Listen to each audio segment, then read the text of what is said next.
Setiap suapan nasi yang masuk ke mulut suamiku dibumbui dengan hinaan, seolah aku adalah benalu tak berguna yang hanya bisa menghabiskan beras. Aldo dan ibunya tertawa di atas penderitaanku, memamerkan gengsi dari uang yang sebenarnya diam-diam kuberikan. Mereka pikir mereka sedang menyingkirkan sampah saat melempar surat cerai itu ke wajahku, demi mengejar karir di perusahaan raksasa impian Aldo. Namun, mereka tidak sadar bahwa sampah yang mereka buang adalah pemilik tahta tempat mereka ingin mengemis nasib. Ini bukan sekadar kisah istri yang teraniaya, melainkan sebuah jebakan sunyi seorang CEO yang sedang menguji seberapa murah harga diri suaminya sendiri. Apa yang terjadi ketika topeng lugu itu terbuka di ruang sidang dan mengubah arogansi menjadi kehancuran total? Dunia seringkali tertipu oleh apa yang tampak di permukaan, dan aku, Maya Lestari, adalah arsitek terbaik dalam membangun ilusi tersebut. Bagi Aldo Gunawan dan ibunya, aku hanyalah onggokan daging bernyawa yang menumpang hidup, seorang istri bodoh, pengangguran, dan beban finansial yang harus mereka seret setiap hari. Mereka tidak tahu bahwa beban ini memiliki valuasi aset yang bisa membeli harga diri mereka 7 turunan. Pernikahan ini bukanlah tentang cinta, setidaknya bukan bagiku lagi. Ini adalah eksperimen sosial. Sebuah uji coba kejam untuk menjawab pertanyaan yang menghantui masa kecilku, apakah manusia bisa mencintai tanpa syarat, ataukah cinta hanyalah transaksi bisnis yang dibalut romansa? Pagi itu, aroma minyak goreng jelantah memenuhi dapur sempit tipe 36 yang kami huni. Dindingnya lembab, mengelupas di sana-sini seperti kulit penderita penyakit kusta. Aku berdiri di depan kompor, membalik telur dadar gosong, sengaja kugosongkan sedikit, sambil mendengarkan Aldo mengunyah sarapannya dengan suara mengecap yang menjijikkan. Di balik daster lusuh yang kupakai, otakku sedang memproses data pergerakan saham IHSG yang baru saja kubaca dari laptop rahasia di bawah kolong tempat tidur 10 menit yang lalu. Garuda Global Investama, perusahaan yang kudirikan dengan darah dan keringat, baru saja mengakuisisi startup logistik terbesar di Asia Tenggara. Tapi di sini, di meja makan reot ini, aku dimaki karena kurang garam. Kamu tuh ya, Mei, Aldo meletakkan sendoknya dengan kasar, menimbulkan bunyi berdenting yang memekakan telinga. Bersyukur dikit ke jadi istriku. Di luar sana banyak cewek karir, cantik, pinter, yang ngantri mau sama aku. Kamu? Masak aja nggak becus? Nyetrika ke meja miring. Bisanya cuma abisin beras. Aku menunduk, menyembunyikan senyum sinis yang nyaris terukir di bibirku. Ironi yang lezat. Tangan yang baru saja ia hina ini adalah tangan yang sama yang menandatangani persetujuan gaji bulanannya, meskipun dia tidak tahu dia bekerja di anak perusahaan yang kepemilikannya tersembunyi di balik 5 lapisan perusahaan cangkang milikku. Aldo adalah pria yang unik. Dia memiliki kombinasi mematikan antara arogansi setinggi langit dan kompetensi setipis tisu. Maaf, Mas. Nanti aku belajar lagi, jawabku lirih. Suaraku kubuat bergetar, teknik manipulasi vokal yang kupelajari dari kelas negosiasi tingkat tinggi. Memainkan peran korban adalah candu. Semakin Aldo merasa di atas angin, semakin ia menunjukkan warna aslinya. Aku sedang mengumpulkan data. Setiap hinaan adalah satu entry point dalam jurnal psikologis yang sedang kususun tentang kerapuhan ego laki-laki. Belajar, belajar. Otak udang kayak kamu mana bisa berkembang, cibirnya sambil berdiri, menyambar tas kerjanya. Aku berangkat. Jangan lupa bersihin halaman. Malu sama tetangga kalau rumah kumuh. Pintu depan dibanting. Aku menunggu tepat 30 detik hingga suara motor metik cicilannya menjam. Hening. Seketika itu juga, postur tubuhku berubah. Bahu yang tadi membungkuk kini tegak. Tatapan sayu berubah tajam. Aku melangkah ke kamar, menarik koper kecil di bawah ranjang, dan mengeluarkan laptop high-end serta ponsel satelitku. Pesan masuk bertubi-tubi dari direksi. Ibu Maya, keputusan merger perlu tanda tangan segera. Bu, Pak Haryo menanyakan jadwal meeting. Jari-jariku menari di atas keyboard, memerintah ratusan karyawan, menggeser miliaran rupiah antar rekening, memecat manajer yang tidak kompeten, semua dari kamar sempit yang berbau apek ini. Aku adalah Tuhan di dunia korporat yang sedang menyamar menjadi hamba di neraka rumah tangga. Motivasiku bukan lagi mempertahankan pernikahan ini demi orang tua. Ibuku, Bu Siti yang lain, bukan mertuaku, memaksaku menikah agar aku terlihat normal, dan tidak menjadi perawan tua kaya raya yang mengintimidasi pria. Tapi eksperimen ini sudah berjalan terlalu lama. 3 tahun aku membiarkan Aldo dan ibunya menginjak-injak kepalaku. Kenapa aku bertahan? Karena aku ingin melihat seberapa busuk hati manusia ketika mereka merasa berkuasa atas orang lain yang dianggap lemah. Dan pagi ini, hipotesisku terbukti. Aldo tidak mencintaiku. Dia mencintai sensasi memiliki budak. Namun, di balik layar laptop yang menyala redup, sebuah notifikasi email masuk menarik perhatianku. Itu dari Departemen HRD Pusat Garuda Global Investama. Subjek, lamaran posisi manajer regional, Aldo Gunawan. Aku tertawa. Tawa yang kering, dingin, dan mengerikan. Suamiku sendiri, melamar kerja di perusahaanku, untuk posisi yang membutuhkan persetujuan langsung dariku. Baiklah, Aldo, gumamku sambil mengetuk layar, melihat CV-nya yang penuh dengan pencapaian yang digelembungkan. Kamu ingin naik kelas? Mari kita lihat seberapa tinggi kamu bisa jatuh. Bab ini bukan tentang kesedihan seorang istri yang teraniaya. Ini adalah tentang dimulainya sebuah jebakan. Aku bukan korban di sini. Aku adalah predator yang sedang bermain dengan mangsanya sebelum waktu makan tiba. Dan Aldo, dengan segala kenaifannya, baru saja menyerahkan lehernya ke guillotine yang kupegang talinya. Langit sore itu kelabu, seolah alam semesta sedang berkonspirasi untuk menciptakan latar yang sempurna bagi drama picisan keluarga Aldo. Hujan rintik-rintik mengetuk jendela ruang tamu, beradu dengan suara riuh rendah arisan keluarga besar yang memuakkan. Aroma pastel goreng dan parfum murah bercampur aduk, menciptakan atmosfer yang menyesakkan dada. Di tengah lingkaran setan ini, duduklah Bu Siti, ibu mertuaku, ratu drama yang mengenakan topeng kebajikan namun berhati ular. Ini loh, Jeng, menantu saya, si Maya. Suara Bu Siti melengking, sengaja dikeraskan agar seluruh ruangan mendengar. Tangannya menepuk bahuku, bukan dengan kasih sayang, melainkan seperti seorang peternak yang sedang menepuk sapi perah yang mandul. Cantik sih enggak, pinter juga enggak. Kerjanya cuma numpang hidup sama Aldo. Duh, kadang saya kasihan sama anak saya, kerja banting tulang buat ngasih makan orang yang enggak tahu diri. Gelak tawa meledak. Tante-tante dengan alis disulam terlalu tinggi itu memandangku dengan tatapan merendahkan. Tatapan yang sama yang biasa kulihat dari kompetitor bisnis sebelum aku menghancurkan perusahaan mereka lewat akuisisi paksa. Aku duduk diam, menunduk, memainkan peran istri patuh yang bodoh. Namun, di balik tundukan itu, aku menghitung. Cincin emas di jari telunjuk Bu Siti? Itu dibeli dari uang yang, tak sengaja, kutinggalkan di saku celana Aldo, yang kukatakan sebagai bonus lembur, padahal itu uang pribadiku. Tas yang dipangku Tante Marni? Itu hasil pinjaman Aldo yang sumber dananya lagi-lagi dari tabungan rahasiaku yang kualirkan lewat rekening perantara. Mereka menertawakan donatur terbesar mereka. Betapa menyedihkannya ketidaktahuan itu. Yang sabar ya, Bu Siti.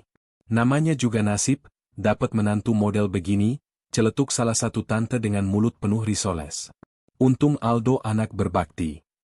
Iya, Jeng. Aldo itu berlian, Bu Siti semakin menjadi-jadi, matanya berbinar licik. Sekarang dia lagi proses wawancara di perusahaan raksasa, loh. Garuda Global Investama. Kalau diterima jadi manajer, wah, derajat keluarga kita bakal naik drastis. Nanti kita bisa liburan ke luar negeri, ninggalin yang, beban, di rumah aja buat jaga gubuk. Jantungku berdesir, bukan karena sakit hati, tapi karena adrenalin. Nama perusahaanku disebut dengan nada penuh puja-puji oleh wanita yang baru saja meludahiku secara verbal. Ini adalah komedi gelap terbaik yang pernah kutonton. Aldo muncul dari dapur membawa nampan minuman, wajahnya berseri-seri penuh kepalsuan. Dia menikmati momen ini, momen di mana dia dicitrakan sebagai pahlawan keluarga yang menderita karena istri yang tidak kompeten. Dia meletakkan gelas di depan ibunya, lalu melirikku dengan tatapan jijik. Mei, tisu mana? Tamu kok nggak dilayani bener? Hardiknya pelan tapi tajam. Jangan malu-maluin aku di depan keluarga besar. Aku bangkit mengambil tisu, bergerak seperti robot. Dalam hati, aku berbisik pada diriku sendiri, Nikmatilah, Aldo. Nikmatilah panggung kecilmu ini. Karena panggung besarmu sedang kubakar tiang penyangganya. Malam harinya, setelah semua tamu pulang dan rumah kembali sunyi mencekam, aku duduk di meja makan, pura-pura menghitung uang belanja yang kurang. Aldo duduk di sofa, memijit pelipisnya, bergumam tentang betapa beratnya hidup menanggungku. Mas, panggilku pelan. Kalau Mas diterima di perusahaan itu, apa kita bakal pindah? Aldo mendengus, tidak menoleh. Kita? Siapa bilang, kita? Aku butuh lingkungan yang mendukung, Mei. Istri direktur atau manajer itu harus yang berkelas, yang bisa diajak dinner sama klien, yang nyambung kalau diajak ngomongin ekonomi global. Bukan yang taunya cuma harga cabai. Kalimat itu meluncur mulus, tanpa rem. Dia baru saja secara implisit mengatakan bahwa aku akan dibuang begitu dia sukses. Kontroversi moral bergejolak di benakku. Apakah etis membiarkan suami sendiri bermimpi setinggi langit hanya untuk menjatuhkannya? Tentu saja. Karena dia tidak mendaki dengan kakinya sendiri, dia mendaki di atas punggungku yang dia anggap sebagai tangga pijakan kotor. Jadi, Mas malu punya istri aku? Tanyaku lagi, memancing konfirmasi terakhir. Bukan malu lagi, Mei. Capek. Lelah jiwa raga, Aldo berdiri, menatapku dengan mata yang kosong dari empati. Kamu itu kayak rantai di kaki aku. Berat. Bikin susah lari. Malam itu, saat Aldo mendengkur keras, aku tidak tidur. Aku membuka laptopku, mengakses sistem internal HRD Garuda Global. Di sana, status lamaran Aldo masih pending interview direksi. Dengan satu gerakan jari yang tenang namun mematikan, aku membuka file catatannya. Aku tidak menolaknya malam ini. Tidak, itu terlalu mudah. Aku menjadwalkan wawancara terakhirnya. Wawancara dengan CEO langsung. Aku ingin melihat wajahnya saat dia menyadari bahwa rantai di kakinya adalah pemilik surga yang dia kejar. Kejam? Mungkin. Tapi dalam bisnis dan cinta yang transaksional, belas kasihan adalah mata uang yang sudah lama mengalami inflasi hingga tak bernilai. Bu Siti dan Aldo telah membangun istana dari kartu di atas meja yang sesungguhnya milikku. Dan aku, sang pemilik meja, siap mengguncangnya. Sebulan kemudian, tepat di hari ulang tahun pernikahan kami yang ketiga, hari yang seharusnya dirayakan dengan lilin dan bunga, bukan dengan dokumen hukum, Aldo meletakkan sebuah map coklat di meja makan. Pagi itu cerah, kontras dengan badai yang sedang ia coba bawa ke dalam rumah. Wajahnya datar, tanpa emosi, seperti seorang eksekutor yang sudah bosan memenggal kepala. Aku udah daftarin gugatan cerai. Sidang pertama minggu depan, ucapnya sambil menyeruput kopi yang baru saja kuseduh. Kopi Gayo single origin yang diam-diam kubeli mahal dan kuganti bungkusnya dengan merek sasetan murah agar dia tidak curiga. Dia bahkan tidak bisa membedakan rasa kualitas. Aku menatap map itu. Tidak ada kejutan, hanya konfirmasi. Kenapa mendadak, Mas? Tanyaku, nadaku tenang, terlalu tenang untuk seorang istri yang akan diceraikan. Aldo tertawa kecil, tawa yang meremehkan. Mendadak? Mei, aku udah nahan ini 2 tahun. Aku butuh partner hidup, bukan parasit. Apalagi sekarang. Dia berhenti sejenak, membusungkan dadanya, merapikan kerah kemejanya yang sedikit kusut. Proses rekrutmenku di Garuda Global udah masuk tahap final. Mereka bilang CEO-nya langsung yang mau interview kandidat manajer area. Ini kesempatan sekali seumur hidup. Aku nggak bisa bawa kamu ke dunia baruku. Kamu bakal jomplang. Kata jomplang itu menggantung di udara. Sebuah penghinaan estetika dan intelektual yang luar biasa. Dia berpikir aku akan merusak pemandangannya. Kamu yakin keputusan ini bakal bikin kamu bahagia, Mas? Tanyaku lagi, kali ini menatap matanya dalam-dalam. Aku mencari setitik keraguan, setitik rasa bersalah. Nihil. Yang ada hanya ambisi buta dan keangkuhan yang rapuh. Sangat yakin. Lepas dari kamu itu kayak lepas beban 50 kilo dari pundak, jawabnya enteng. Aku mengangguk pelan. Baiklah kalau itu mau Mas. Aku terima. Tidak ada tangisan. Tidak ada drama memohon di kaki suami. Reaksiku yang datar justru membuatnya bingung. Mungkin dia mengharapkan aku histeris, sehingga dia bisa merasa lebih valid untuk meninggalkan wanita emosional ini. Ketenanganku mengganggunya, tapi egonya terlalu besar untuk menyadari bahwa itu adalah ketenangan seorang jenderal sebelum pembantaian. Seminggu menuju sidang adalah minggu yang surrealis. Aku diam-diam memindahkan aset-aset, remah, yang kutaruh di rumah ini. Baju-baju mahalku yang kusembunyikan di koper, perhiasan asli yang kusimpan di kotak sepatu bekas. Sementara itu, Aldo dan Bu Siti sibuk menebar fitnah ke tetangga. Iya, akhirnya Aldo sadar. Kasihan anak saya kalau diterus-terusin sama perempuan enggak guna itu, kudengar suara Bu Siti dari balik pagar saat aku menyapu halaman. Tetangga-tetangga mengangguk prihatin, menatapku dengan iba bercampur jijik. Di dalam kamar, aku mempersiapkan serangan balik. Aku tidak menyewa pengacara biasa. Aku mengerahkan tim legal terbaik perusahaanku, orang-orang yang biasa menangani sengketa merger triliunan rupiah, untuk mengurus perceraian kelas tri ini. Mengapa? Karena ini bukan sekadar perceraian. Ini adalah pernyataan sikap. Aku menyusun dokumen pembuktian. Bukan bukti perselingkuhan atau KDRT fisik, melainkan bukti identitas. Akta pendirian perusahaan, bukti kepemilikan saham mayoritas, mutasi rekening yang menunjukkan aliran dana dari kantongku ke kantong mereka selama ini.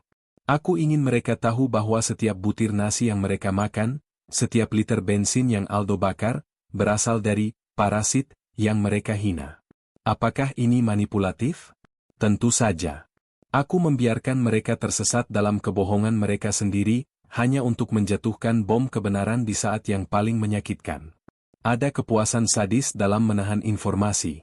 Pengetahuan adalah kekuasaan, dan aku memegang monopoli mutlak atasnya. Malam sebelum sidang, Aldo pulang dengan wajah berseri-seri. Besok pagi sidang, siangnya aku interview final. Doainnya, Mei. Anggap aja ini kontribusi terakhir kamu buat aku, katanya tanpa rasa malu. Aku tersenyum tipis. Pasti aku doakan, Mas. Semoga kamu dapat apa yang benar-benar pantas kamu dapatkan. Dia tidak menangkap makna ganda dari kalimatku. Dia tidur nyenyak malam itu, bermimpi menjadi eksekutif muda dengan istri baru yang selevel. Sementara aku terjaga, menatap langit-langit, merenungkan betapa tipisnya batas antara cinta dan kebencian. Besok, aku tidak hanya akan menceraikan suami. Aku akan menghancurkan delusi seorang pria narsisistik. Dan bagian terbaiknya? Dia sendiri yang mengundang kehancuran itu masuk melalui pintu depan dengan sebuah map coklat. Pagi itu, pengadilan agama terasa dingin meski matahari bersinar terik. Gedung ini penuh dengan aura keputusasaan, tempat di mana janji suci dipatahkan oleh realitas cicilan dan ego. Aku datang mengenakan gamis coklat tua polos, kerudung sederhana, tanpa riasan. Penyamaran sempurnaku yang terakhir. Di tanganku, sebuah map hitam berbahan kulit, satu-satunya benda mewah yang kubawa, kontras dengan penampilanku yang lusuh. Aldo dan Bu Siti sudah tiba lebih dulu. Bu Siti tampak seperti toko emas berjalan, bibirnya merah menyala, tersenyum sinis saat melihatku turun dari angkot, sebuah sandiwara kecil yang kumainkan agar efek kejutnya nanti lebih maksimal. Lihat tuh, Du, masih aja dateng naik angkot. Malu-maluin, bisik Bu Siti keras-keras. Aldo hanya melirik sekilas, sibuk merapikan dasinya. Udahlah, Bu. Bentar lagi juga bukan urusan kita. Di ruang sidang, hakim ketua memandang kami dengan tatapan lelah. Prosedur standar dimulai. Aldo, dengan percaya diri yang memuakkan, membacakan alasannya. Yang mulia, istri saya tidak berkembang. Dia tidak visioner, tidak bisa mengimbangi karir saya yang sedang menanjak. Saya butuh pendamping yang setara. Hakim menatapku. Saudari Maya, ada tanggapan? Disinilah momen itu. Detik di mana gravitasi ruangan akan berpindah. Aku berdiri perlahan. Bukan dengan bahu membungkuk seperti Maya si istri bodoh, tapi dengan postur tegak Maya sang CEO. Tatapanku berubah. Aura intimidasi yang biasa ku pakai di ruang rapat direksi, kini kuaktifkan penuh. Saya tidak keberatan bercerai, yang mulia, suaraku jernih, tegas, tanpa getaran sedikitpun. Namun, saya ingin meluruskan definisi setara yang dimaksud saudara penggugat. agar putusan harta gonogini dan status sosial pasca cerai menjadi jelas. Aku berjalan maju, meletakkan map hitam itu di meja hakim. Ini adalah bukti aset dan identitas asli saya. Hakim membuka map itu. Alisnya berkerut, matanya membelalak. Dia membalik halaman demi halaman dengan cepat. Dokumen legalitas PT Garuda Global Investama. Surat saham. Rekening koran dengan digit yang membuat kepala pusing. Saudari, Anda, Direktur Utama Garuda Global Investama? Tanya hakim, suaranya tercekat, melupakan protokol persidangan sejenak. Hening. Keheningan yang absolut. Seperti oksigen disedot paksa dari ruangan. Bu Siti ternganga, kipas tangannya jatuh. Aldo mematung, wajahnya memucat seputih kertas. Apa? Nggak mungkin. Hakim salah baca. Gumamnya gagap. Benar, Yang Mulia, jawabku tenang. Dan saudara Aldo, yang mengaku karirnya sedang menanjak, sebenarnya sedang melamar posisi manajer tingkat menengah di perusahaan saya. Yang proses rekrutmennya ada di bawah kuasa saya sepenuhnya. Aku menoleh ke arah Aldo. Tatapan kami bertemu. Di matanya, aku melihat dunianya runtuh. Fondasi arogansinya hancur berkeping-keping. Dan Aldo, aku tersenyum tipis, senyum yang dingin. Cek ponselmu. Tepat saat itu, ponsel Aldo bergetar di saku jasnya. Dengan tangan gemetar, dia mengeluarkannya. Notifikasi email otomatis dari sistem HRD yang sudah kusetel waktunya. Lamaran pekerjaan. Kami menyesal menginformasikan bahwa Anda tidak lolos kualifikasi karakter dan etika dasar. Lamaran Anda ditolak secara permanen dan Anda masuk dalam daftar hitam perusahaan grup kami. Ponsel itu terlepas dari tangannya, jatuh berdebum di lantai. Maya, ini bercandakan. Aldo tergagap, suaranya pecah, berubah menjadi cicitan tikus yang terpojok. Dia mencoba melangkah mendekatiku, kakinya goyah. Sayang, aku cuma lagi stres. Aku nggak bermaksud. Berhenti di sana. Perintahku tajam. Otoritas dalam suaraku membuat langkahnya terhenti seketika. Jangan rendahkan dirimu lebih jauh dengan permohonan palsu. Kamu menceraikanku karena aku tidak punya apa-apa. Sekarang setelah tahu aku punya segalanya, kamu mau menjilat ludahmu sendiri? Menjijikkan. Bu Siti tiba-tiba menangis meraung, bersimpuh di lantai. Nak Maya, ibu hilaf. Ibu tua, ibu bodoh. Jangan tinggalin Aldo, nak. Kita keluarga. Pemandangan ini menyedihkan sekaligus memuaskan. Ini adalah kontroversi moral terbesar. Apakah aku menikmati penderitaan mereka? Ya. Apakah itu membuatku jahat? Mungkin.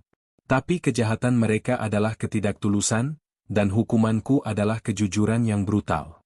Kita tidak pernah menjadi keluarga, Bu, kataku dingin. Saya hanyalah ATM berjalan yang kalian kira rusak, padahal kalian yang tidak tahu pinnya. Palu hakim diketuk. Perceraian sah. Tapi vonis sesungguhnya bukan dari hakim. Vonis itu datang dari kenyataan bahwa Aldo baru saja kehilangan istri, pekerjaan impian, dan harga dirinya dalam satu tarikan napas.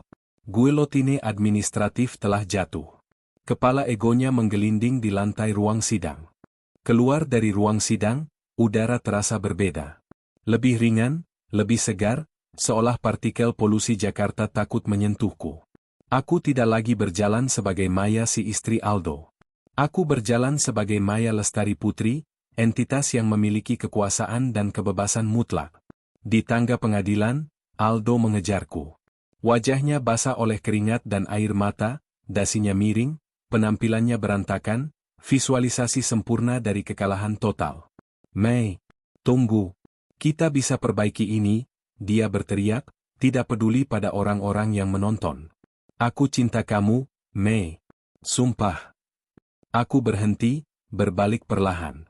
Di bawah sinar matahari siang, aku menatapnya dengan rasa kasihan yang ganjil. Bukan kasihan karena cinta, tapi kasihan melihat manusia yang begitu hampa nilainya. Cinta? Tanyaku retoris. Aldo, kamu bahkan tidak tahu apa itu cinta.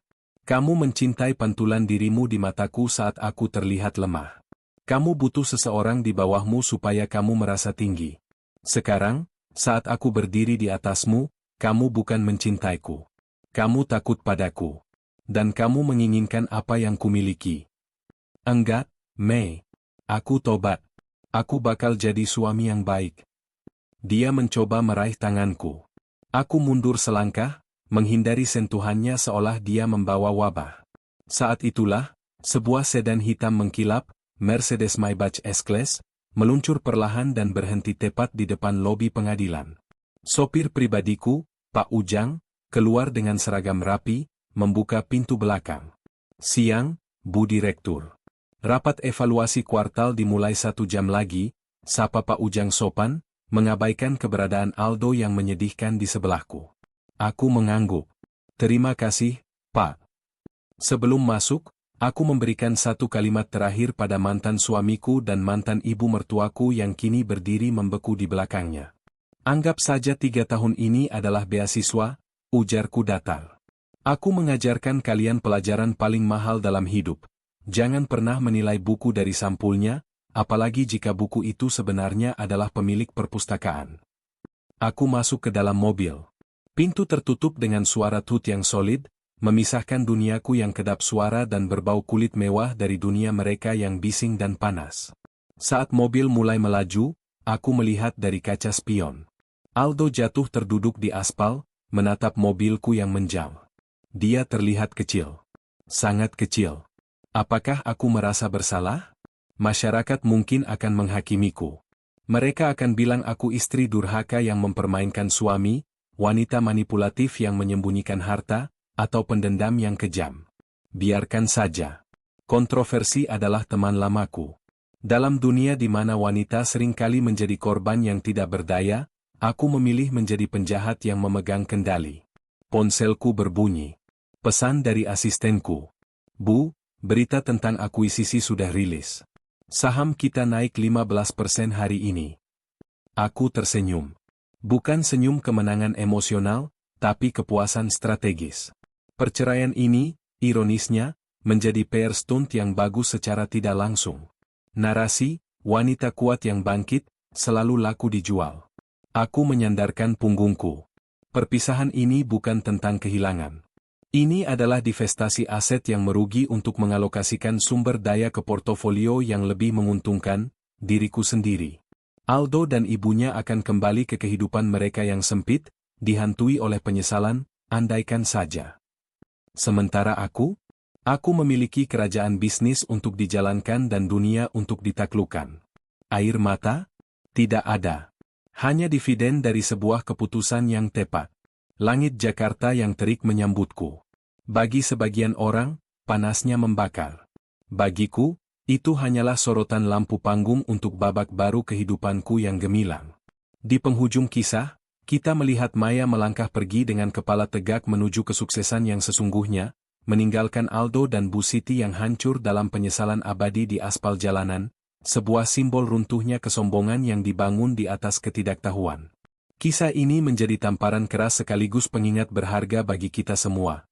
Jangan pernah menilai seseorang hanya dari kulit luarnya, dan jangan pernah merendahkan pasangan karena kita tidak pernah tahu kapan roda nasib akan berputar dan melindas kesombongan kita sendiri. Ingatlah, kehormatan bukan terletak pada apa yang kita pamerkan, tapi pada bagaimana kita memperlakukan orang lain saat mereka terlihat tak berdaya. Meskipun alur cerita ini adalah fiksi yang disusun serialistis mungkin untuk diambil pelajarannya, situasi seperti ini sering terjadi di sekitar kita. Terima kasih banyak kepada Anda yang telah setia menyimak hingga akhir.